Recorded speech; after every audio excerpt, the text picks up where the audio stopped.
So guys, good morning. Mga unta guys og itlog. Itlog ray aron kanon guys kay aron less kaon. So nagtimpla di po ko guys og kanang tea, agahong green tea, may pares na ani. So instead of hot chocolate or kape, so mag hot kuan ako kanang green tea. So manginom ta green tea.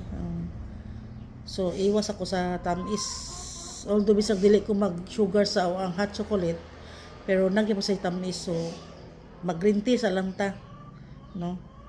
Green tea. Nung man na kong simba guys, akong gisimbahan is alas 5.